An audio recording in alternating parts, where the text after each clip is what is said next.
Hola, doctora, buenas. Doctora, Doctor, no se veía modo presentación. A ver, no le escucho, perdón. no se Ahí ve está modo bien, ahí está. presentación. Ya, No, no, sí, ahora sí, sí, gracias. ya. Bueno, la tuberculosis renal, doctores, la tuberculosis en general es un gran ejemplo de un gran y mal ejemplo, ¿no? De una enfermedad que se ha hecho endémica en nuestro país, ¿no? Una enfermedad que no fue propia nuestra, fue traído en la época de la conquista y llegó al Perú y no se fue nunca, ¿no?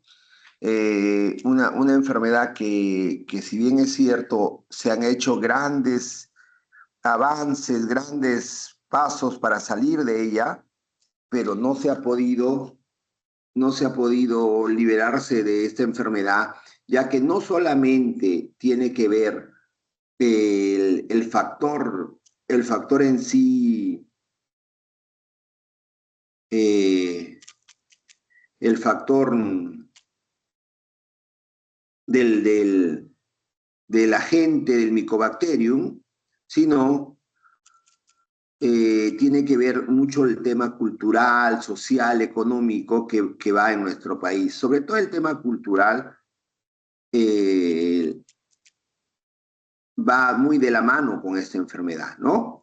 Entonces, eh, si bien es cierto, nosotros estamos tan metidos, tan sumergidos en este problema de lo que es la tuberculosis, es que viene de la mano con una gran política a nivel del Ministerio de Salud, en la cual incluye no solamente el control, el tratamiento, sino también la prevención. Recordemos que la vacuna de la tuberculosis es la primera vacuna que recibe, es la primera vacuna del calendario ampliado de inmunizaciones de nuestro país, a diferencia de los países desarrollados, del primer mundo, llámese de Europa, llámese de Estados Unidos, en las cuales no existe, no se considera como prioridad el calendario.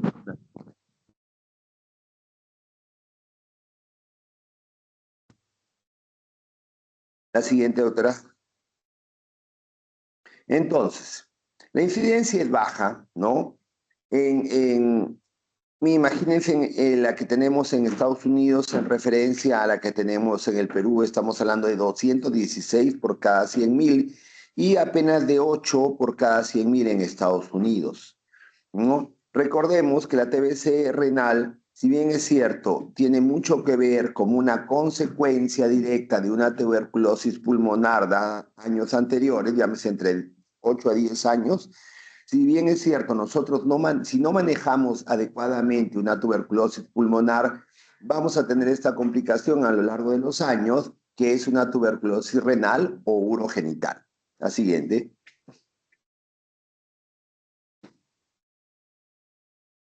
También recordemos que, gracias a Dios, el 75% de los casos es unilateral. El daño que se produce a nivel de la tuberculosis renal no es otra cosa que un daño morfológico a nivel de las estructuras, tanto del riñón como de las vías urinarias, ¿no? El daño es básicamente morfológico. Va a generalmente considerarse un reflujo, va a considerarse una alteración a nivel del normal funcionamiento de las vías urinarias, llámese del uréter, de la vejiga y de la uretra. Va a condicionar un reflujo que va a condicionar una hidronefrosis y, lógicamente, un daño renal.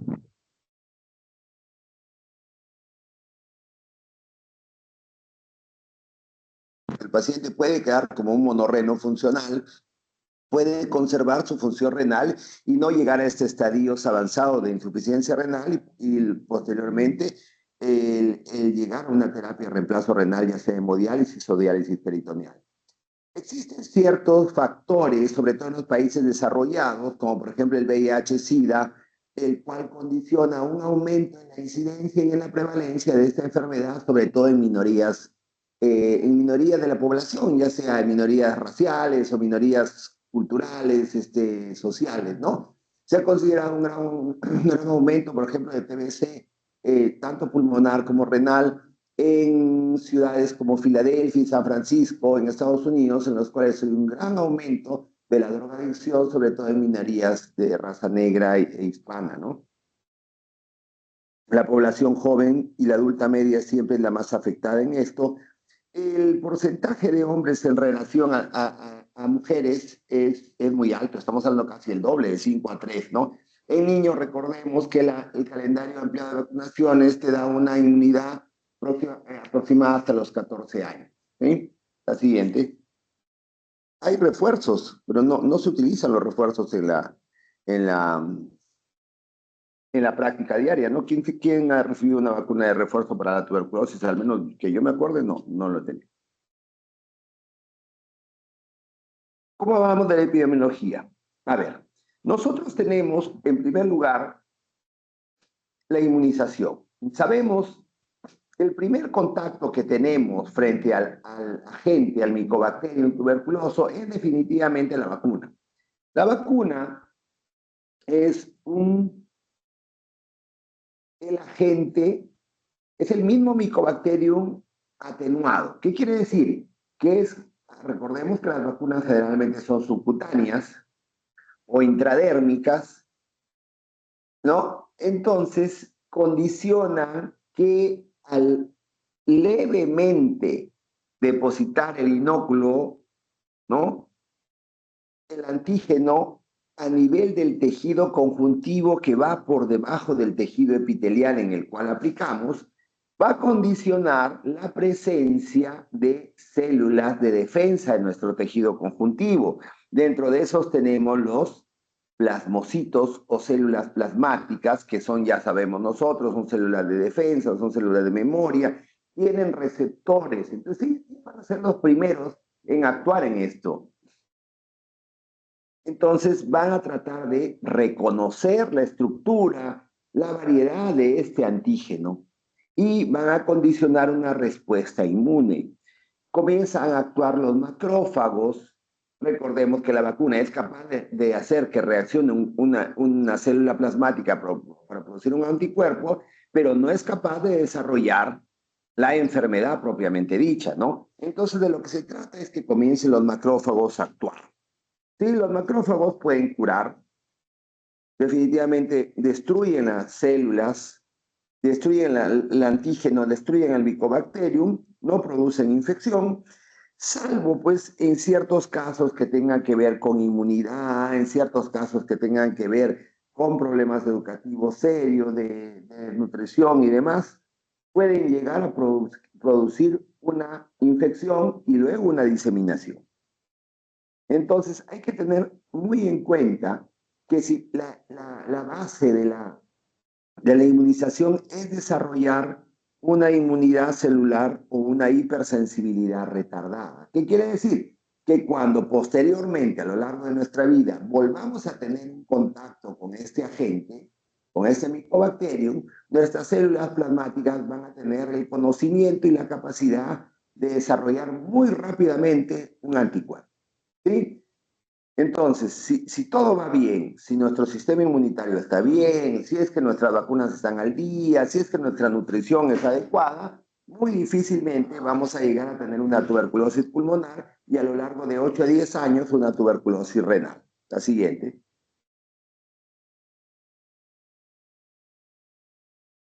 Entonces, esto es más o menos un esquema, ¿no? Ya sabemos cómo nos contagiamos de tuberculosis por las gotitas de Plúgel, por las vías aéreas, por el aerosol. Esto va a alojarse a nivel pulmonar. Si no recibimos un tratamiento adecuado, ya sabemos que los tratamientos del Ministerio de Salud son gratis, son supervisados incluso, pero si nosotros en cuestión de semanas que ya se toma posesión el Mycobacterium a nivel pulmonar, en semanas también va a llegar generalmente al aparato urinario y esto es por la vía linfática, ¿sí? ¿Y cuáles posibles caminos puede ser? Puede ser que no pase nada, puede ser que haya un compromiso a nivel pélvico o llámese no solamente renal, sino a nivel miliar, ¿no? De todo el organismo, o puede ser que haya una tuberculosis urogenital. Con la consiguiente, como ven en el dibujo inferior derecho, con la consiguiente alteración morfológica y estructural del uréter, el cual se hace incompetente, es decir, pierde la capacidad de dirigir, de derivar la orina hacia la vejiga y luego hacia el exterior, pierde esta capacidad y entonces poco a poco comienza a retroceder, ¿no? A haber un reflujo, es decir, regresa hacia el riñón, comienza a dilatar la pelvis renal, como lo vemos claramente en el dibujo, y lógicamente esta dilatación de la pelvis va a condicionar una hidronefrosis, va a condicionar un adelgazamiento de la lámina parenquimal, del grosor parenquimal, y va a haber un daño renal severo. La siguiente. Anatomopatológicamente, nosotros tenemos que tener en cuenta, nosotros ya sabemos que todas las células, que lo han hecho en patología, todas las células que se destruyen pueden tener dos caminos, una necrosis o una apoptosis. En este caso es básicamente un problema necrótico. Y más aún, la necrosis, la muerte celular que se da a nivel de problemas tuberculosos de cualquier tipo, va a condicionar una estructura anatomopatológica que se llama una necrosis caseosa. Caseosa. Este granuloma caseoso cavitario es Marisa, patognomónico de un problema tuberculoso.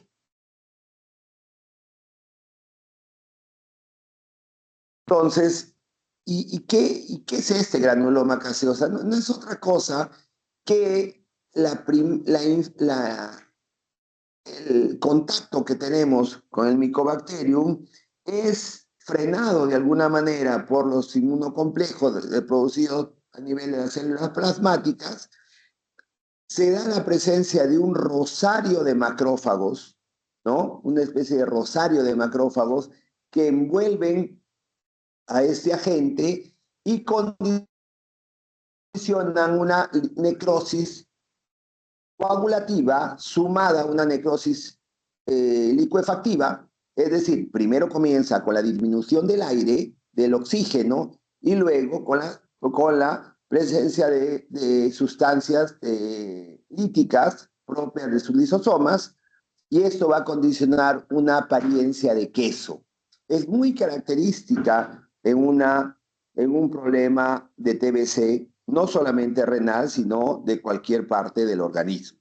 Existen también otras formas, ¿no? El tubérculo casio-cavernoso, la pionefrosis, el riñón mástil con autonefrectomía, es aquel riñón que definitivamente ya está destruido, en la cual ya no hay grandes funciones, calcificaciones, lesiones fibrocicatrizales, que son también muy frecuentes, pero definitivamente patognomónicamente el granuloma caseoso o la necrosis caseosa caracterizan a esta patología. La siguiente. Algunas imágenes, ¿no? Miren una imagen derecha, izquierda, de un riñón con ciertas abultamientos, ¿no? Aumentado de tamaño muchas veces. Un corte sagital de esto, vemos como a nivel de la pelvis renal, de los cálices, cómo ya está instaurada esta necrosis con esta sustancia tipo queso que caracteriza este problema. La siguiente.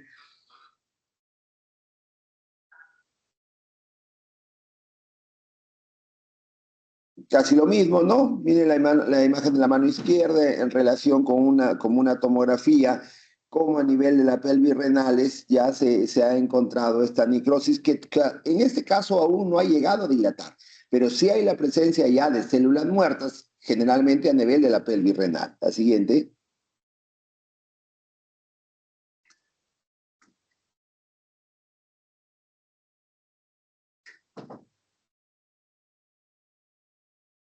La siguiente, por favor.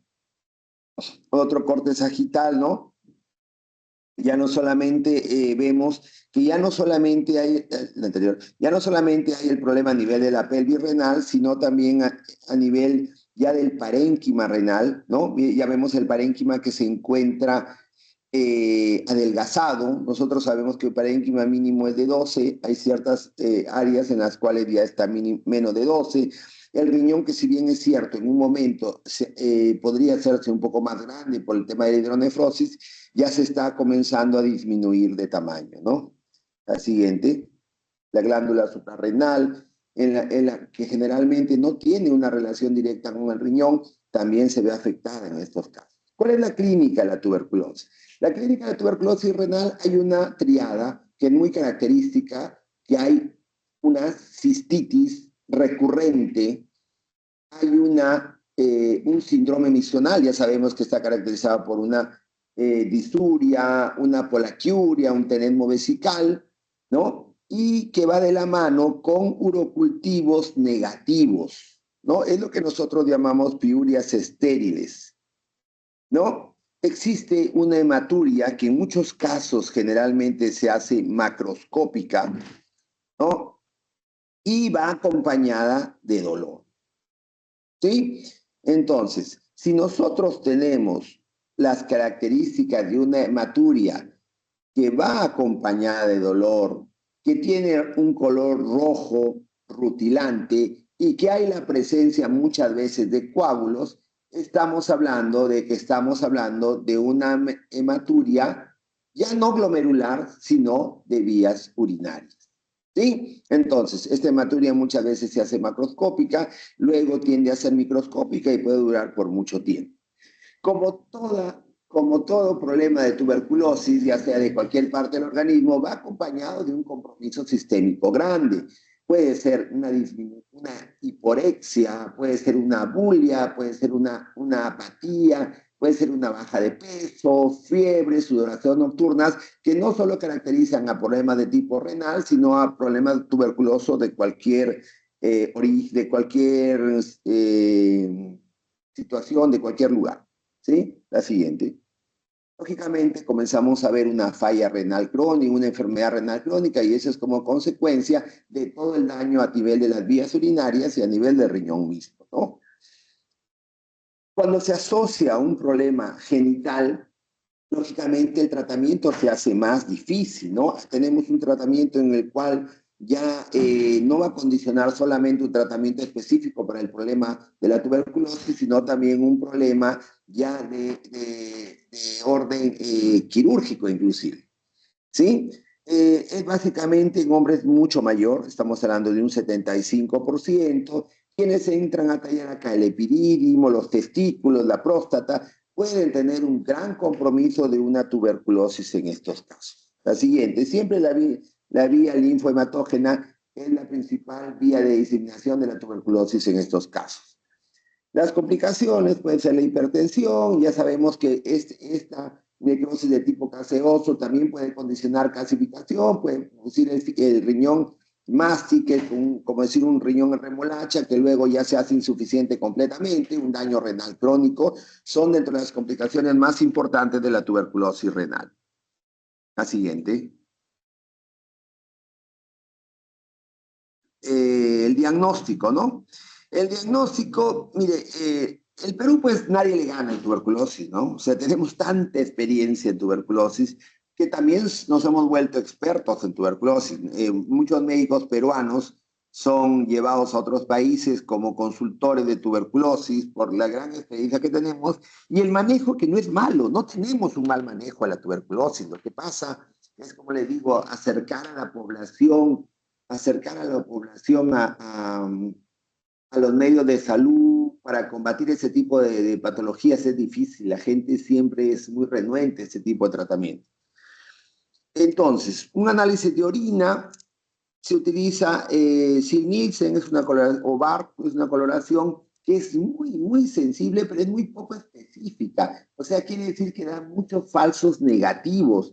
Recordemos que si yo tengo un paciente en la cual lo someto a una técnica de Sil-Nielsen para hallar el BK, tengo la posibilidad que solo el 10% de los casos me van a ser positivos, ¿no? Entonces hay un 90% de falsos negativos, o sea, entonces tengo que repetir este examen hasta por 10 o 12 veces con la posibilidad de encontrar un diagnóstico preciso, ¿no? Existen otras técnicas, existen cultivos, el Lowenstein-Jameson, que generalmente no se hacen en Chiclayo, no se hace en provincia, lo tenemos en Lima, sí existe una buena conexión entre las provincias con Lima, pero estamos hablando de un diagnóstico que va a demorar entre 15 días a un mes, ¿no? La siguiente.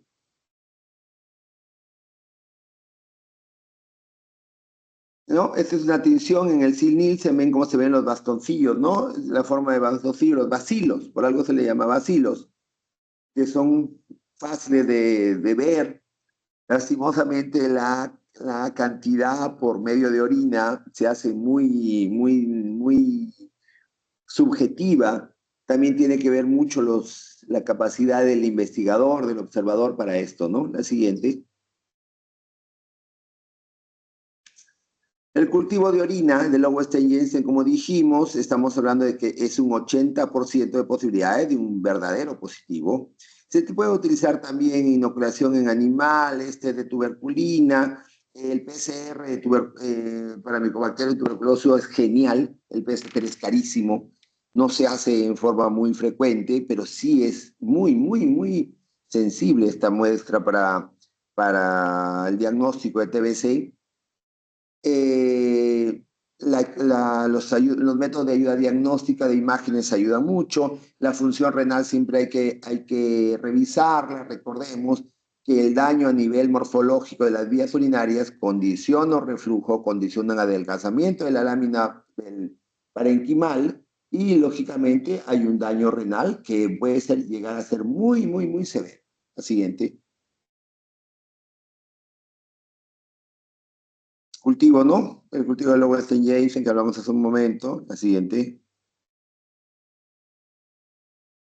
Exámenes de ayuda diagnóstica, de imágenes, todo nos ayuda acá. Nos ayuda una tomografía, nos ayuda una resonancia, nos ayuda una placa de rayos X, una orografía excretora. Recordemos que hay un problema obstructivo en este caso, una pelografía retrógrada, pero nadie le quita valor, nadie le quita peso a una simple ecografía, ¿no? Una ecografía inocua, una ecografía inocente, que va a condicionar la posibilidad de una dilatación de la pelvis renal, una dilatación a nivel del uréter, y esto sumado a las características del paciente, al antecedente de que puede haber tenido no TBC renal, condicionar unos exámenes de ayuda diagnóstica más precisos para determinar si estamos o no ante una TBC renal. La siguiente.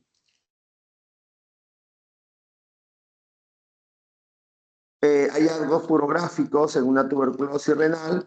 Eh, Mira, todo va de la mano de cuando lo encontramos. Si yo básicamente encuentro una tuberculosis renal eh,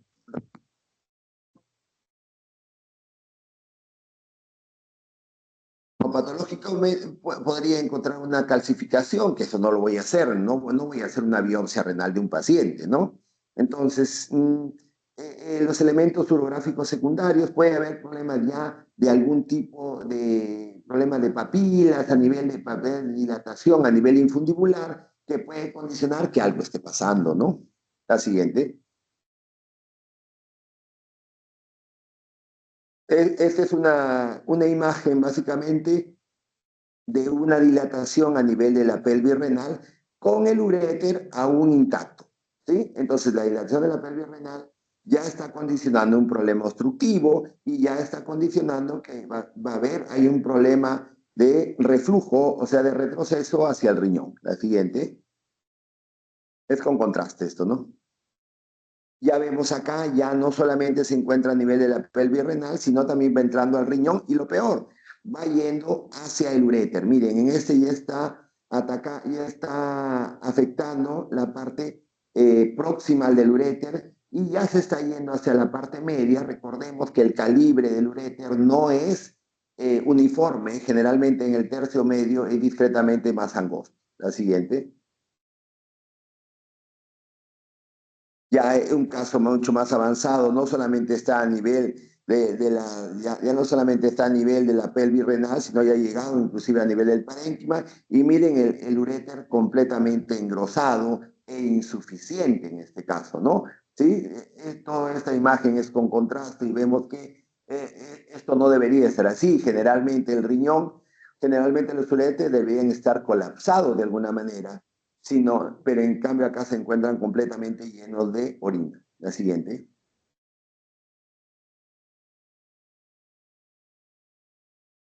Más de lo mismo, ¿no? Las masas granulomatosas ya vemos no solamente a nivel de la pelvis, sino ya vemos a nivel del riñón mismo esas masas granulomatosas que nos indican que ya hay un daño renal fuera del pelvis renal, sino ya está atacando todo lo que es el parénquima y la corteza del órgano.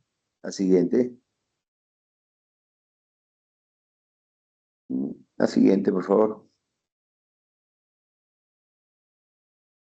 Miren este urograma intravenoso, ya sabemos lo que es un urograma intravenoso, tenemos una solución de contraste, ya sea yodado, ya sea tipo gadolinio. Generalmente si estamos hablando de una placa de rayos X, estamos hablando de un contraste yodado. Recordemos la importancia de evaluar la función renal en estos casos, porque ya sabemos que todos los contrastes de origen yodado son nefrotóxicos, ¿no? Vemos el riñón derecho, si ustedes lo ven, ahí ya se está tomando esa forma característica de un rosario, ¿no? De un uréter arrosariado en comparación al uréter izquierdo, que aún lo vemos el calibre mucho más uniforme, por así decirlo, ¿no?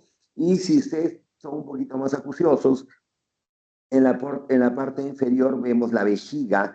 Miren esta forma romboidal que toma la vejiga, y es porque básicamente acá hay una especie de metaplasia, es decir, el cambio de una célula en otra, y esto es como consecuencia de la fibrosis que ocasiona y la necesidad que tiene el organismo de defenderse, ¿no?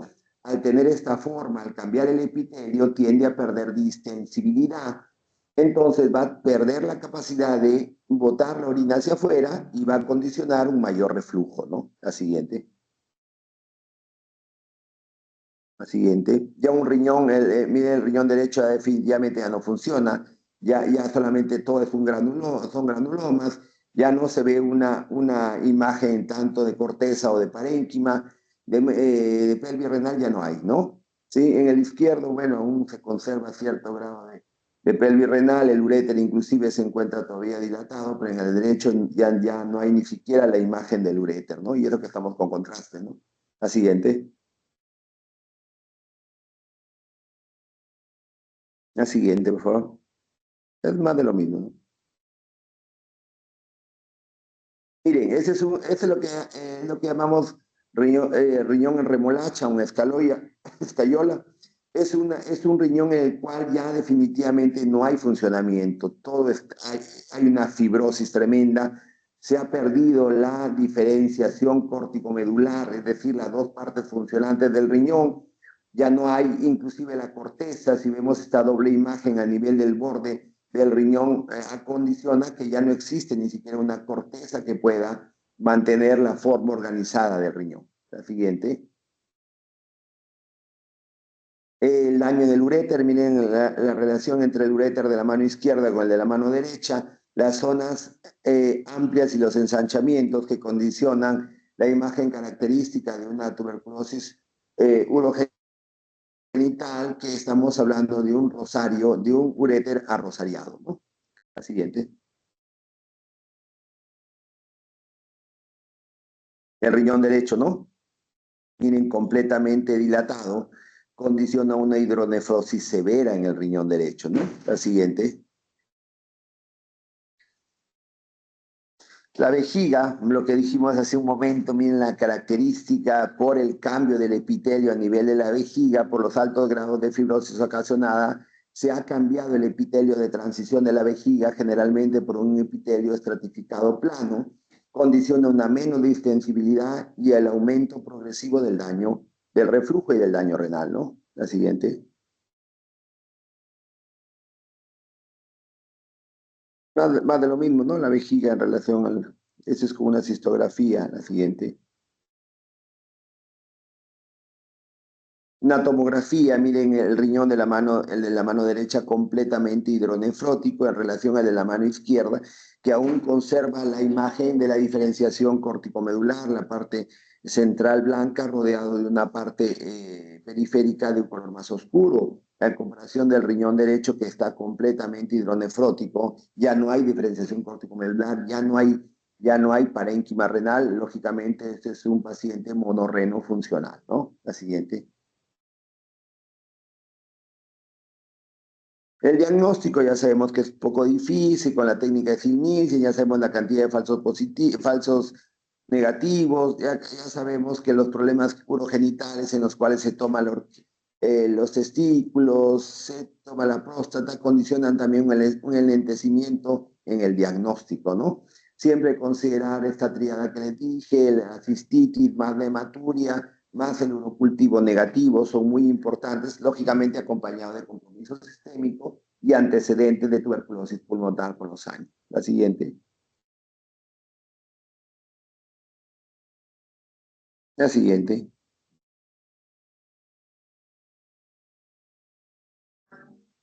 El tratamiento, básicamente, es el mismo tratamiento, se utiliza el mismo esquema que para una TBC pulmonar, isoniazida, rifampicina, etambusol, piracinamida. Siempre hay que tener en cuenta la función renal en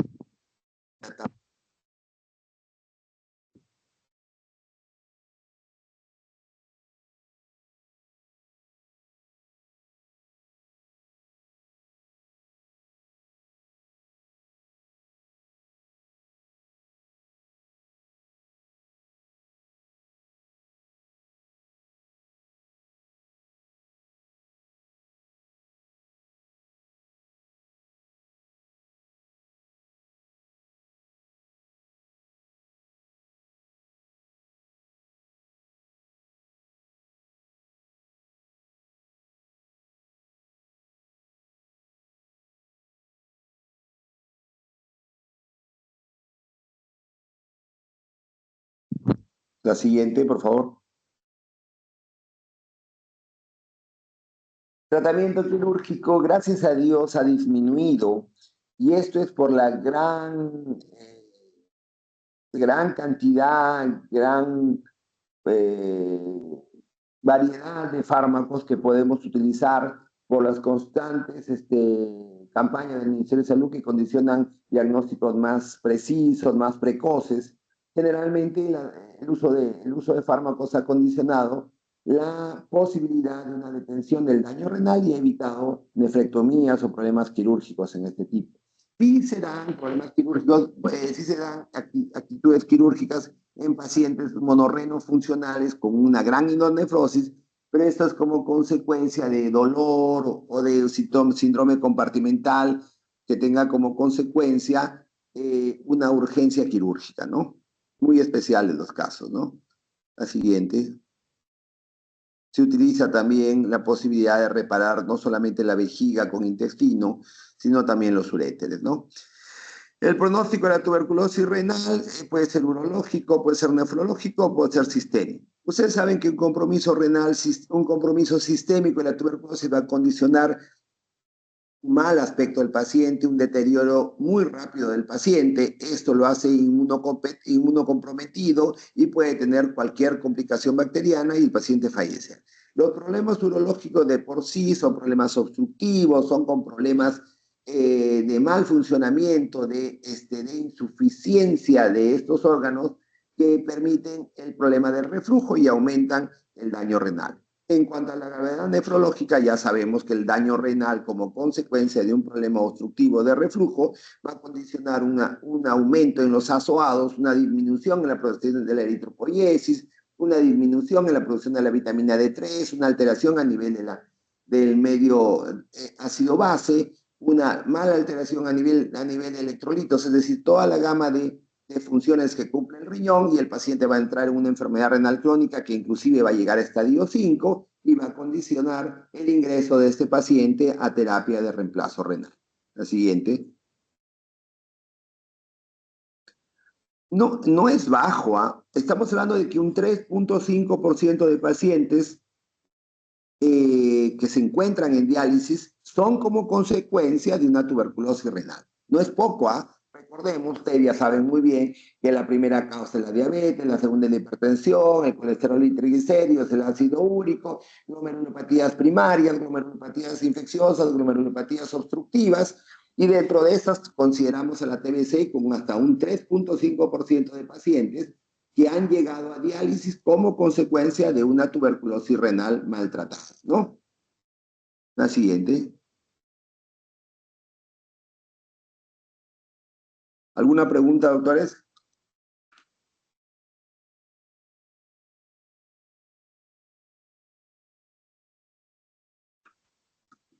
No, doctor, Doctores, todo buenas claro. tardes. ¿Alguna pregunta?